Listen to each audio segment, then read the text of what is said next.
This isn't an update, it's a chess move.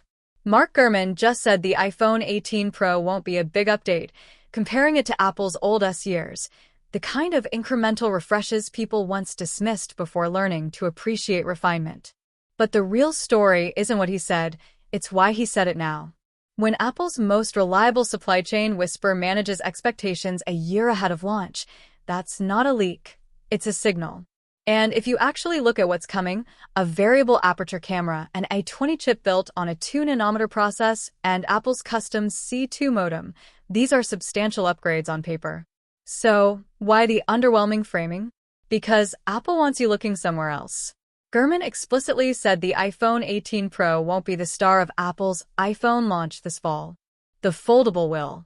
Think about that. Apple is deliberately positioning its flagship line as the supporting act to a form factor they resisted for years. This is classic Apple psychology. They don't enter a market until they believe they can redefine it.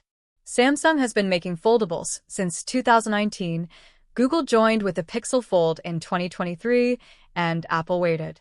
By launching a foldable alongside the iPhone 18 Pro, they're saying something without saying it. The rectangle is solved. The future is something else. But the iPhone 18 Pro isn't being neglected, it's being stabilized. Apple understands that most Pro buyers aren't chasing novelty, they're chasing consistency. Creative professionals, photographers, and people who rely on these devices for work don't want radical redesigns every year. They want their workflows to keep working.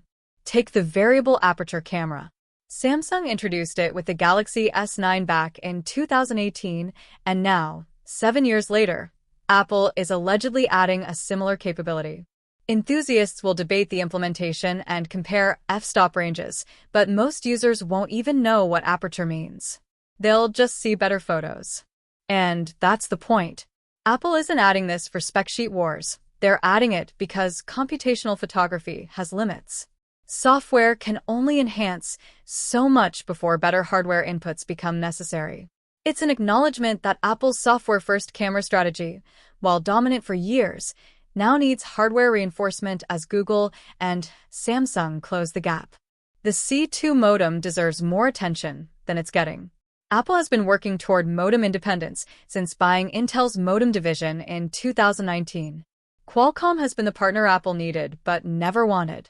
This shift is about supply chain control and negotiation leverage. Every iPhone sold with a Qualcomm modem is money leaving Cupertino, and every iPhone with an Apple modem is money staying home. For users, nothing changes day to day. Your 5G works, your calls connect, but for Apple, this is freedom from licensing pressure and pricing constraints. If you've watched Apple long enough, you know they don't tolerate dependencies they can eliminate. Then there's the A20 Pro on TSMC's first-generation 2-nanometer process, where the real performance gains live. Manufacturing improvements don't make flashy marketing, but they enable everything else. The uncomfortable truth is that smartphone performance has plateaued for most people.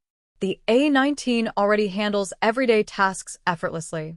The A20's power will matter for edge cases like 8K video, advanced AI features, and professional workflows, while your daily scrolling feels identical. That's why Apple is pushing Apple Intelligence so aggressively. The features justify the chip, and the chip enables the features, creating a cycle that makes upgrading feel necessary even when your current phone is perfectly fine. The silent majority doesn't care about nanometers or modem independence. Tech enthusiasts will debate aperture ranges and benchmark scores, but most users will ask 3 questions. Is the battery better? Is the camera better? And does it still feel premium? A slightly thicker chassis for a larger battery matters more to them than any spec sheet detail. Apple knows this. The underwhelming framing manages enthusiast expectations while delivering exactly what the broader market wants. If you've followed Apple long enough, the pattern is familiar. They did it with the Apple Watch, where the first generation was the star, while the iPhone saw minor updates. They did it with AirPods, launching them alongside a relatively modest iPhone event before they became category-defining. The foldable is being positioned as the future, and the iPhone 18 Pro as the reliable present. This isn't Apple losing interest in its primary product. It's Apple protecting the iPhone from the hype cycle that surrounds new form factors. Foldables, especially first generations, have higher failure risks. Apple knows this, and by launching the foldable alongside the iPhone 18 Pro, they create a safety net. If the foldable struggles, the Pro line carries the quarter. If it succeeds, it justifies years of waiting. Every decision reveals a fear. The variable aperture signals concern that software alone can't maintain camera leadership.